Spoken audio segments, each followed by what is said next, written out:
ټولو نه اول په شپه دغه یو خبر ارته کوم ډېره خوندوره په شپه د معراج باندې چې دا د حضور مبارک څه وه معجزه وه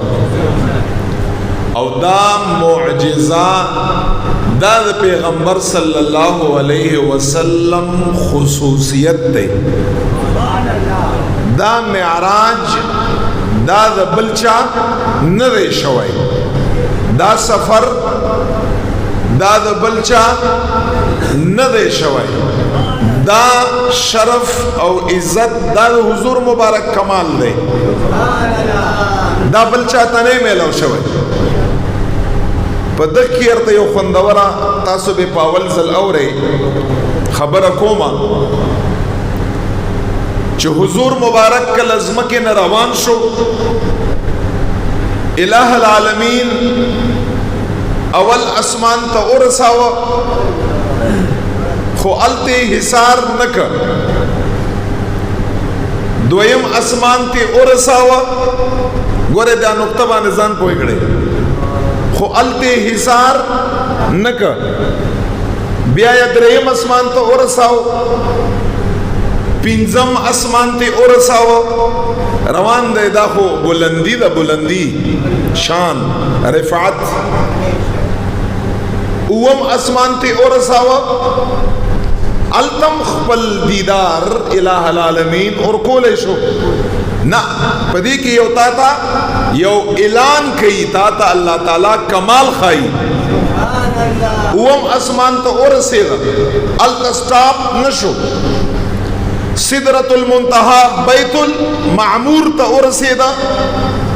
التم سٹاپ نکړه سدرۃ المنتہا ته ورسېده التم سٹاپ نکړه سدرۃ المنتہا نه بر لاړ روان دی تر عرش او کرسی پورې رسول الله مبارک ورسېده خو التم سٹاپ نکړه عرش ترسي اللہ یا ادرینا عرش نا برلا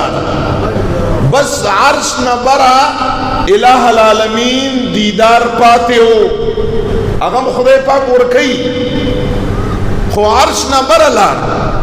علماء لکلی دی کمال تا گورے خان چپ او اسمانونو باندی حضور مبارک رئیسار نشو پا بیت المعمور باندی رئیسار نشو پا سدرۃ المنتہا باندے رئیسار نشو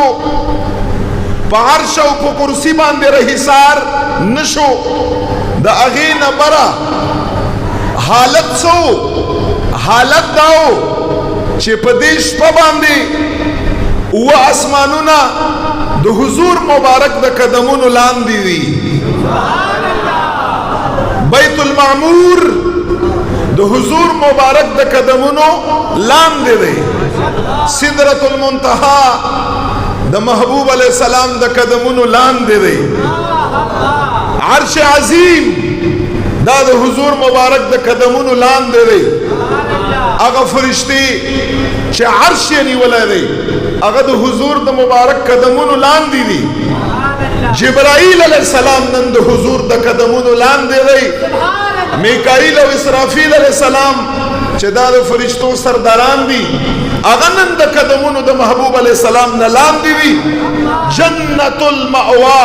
او جنت الفردوس اغم دا حضور مبارک دا قدمونو لام دیوی دا ټول شیان گورے بدغو ہر شکی کمال دے خدا ذہن غواری دا ولی اللہ برابوزی دمرا یا اچت کا چه رب لا یزال چه سمرا موجودات تی مخلوقات تی اگا ہر سید نبی علیہ السلام دا قدمونو نلان دے پا مخلوقاتو کی داسی سیز نو چه پا دغش پا باندے اگا برائی دا پیغمبر علیہ السلام مبارک پا ذات باندے رب خدای خالق اگا خو پٹولو برا دے اگا معبود دے لائق عبادت دے مخلوقاتو خبر آرتا کون قسم دے یو سیز دا سنو چه دو حضور مبارک بری هغه سپوږمۍ چې ما او تا ته په 14 باندې ځان ښیي، هغه سپوږمۍ چې پړقېږي په دغه شپه باندې حضور مبارک قدمونو لاندې وه. هغه انور چې ټوله دنیا په سحر کې رڼا که تر ماښام پورې په دې شپه باندې هغه انور د حضور مبارک قدمونو له لاندې و. هغه ستوري چې زما او ستا آسمان په ښایسته یي، پړقیدون کی ستوري، الہ العالمین یہ په قرآن کې په مختلفو طریقو باندې نوم اخیستی. په دغه شپه قسم دی هغه ستوري د حضور مبارک د قدمونو نه لاندې وو. څومره موجودات شوي ټولو باندې حضور مبارک بره دی. آمنا کا لال علیہ الصلاۃ والسلام نن په ټولو مخلوقاتو باندې بره دی. علما فرمایي پدې کې رب ما او تا ته یو اعلان کا، خدا هغه غوږونه اوري چې کومه غوږونه د عشق او د محبت د رسول الله نه ډکي. اعلان څه اے موجوداتو، اے مخلوقاتو، نن وګورئ حضور مبارک ته چې د حضور مبارک د قدمونو لاندې جنت هم د قدمونو لاندې، که مأوا دی، که فردوس دی، که عرش عظیم دی، که کرسی ده، که قلم دی، که اوه اسمانونه دي، که سدرة المنتهى بیت المعمور دی، که جبرائیل اسرافیل میکائیل اسرائیل دی، که څومره فرشتي، که انور او سپوږمۍ او ستوري دي، که دا څومره موجودات او مخلوقات دي، اے واورئ زما بندگانو دا ټول د حضور مبارک د قدمونو لاندې دي. اعلان پکې څه دی؟ اعلان پکې دا دی چې ما محبوب د دومره کمال والا دی چې قدمونو ته څوک نشي رسېدای، ذات ته به څوک ورسېږي. یا رسول الله قدمونو ته دا مخلوقات نشي رسېدای، د په خپو کې پراته دي، د په هغې باندې بره دی. اعلان مقصود دا دی د خدای پاک چې دا په ټولو باندې بره که هر څه د محبوب علیه السلام د خپو لاندې دي، د خپو لاندې اعلان کا چې داسې کمال والا محبوب، داسې کمال والا پیغمبر مبارک ما تاسو اخر امت له درکړی دی چې څوک چې چا قدمو ته نشي رسېدی دا ټول کائنات هغه ذات ته به نه په دنیا کې څوک ورسي، نه به ورته په آخرت کې څوک ورسېدی.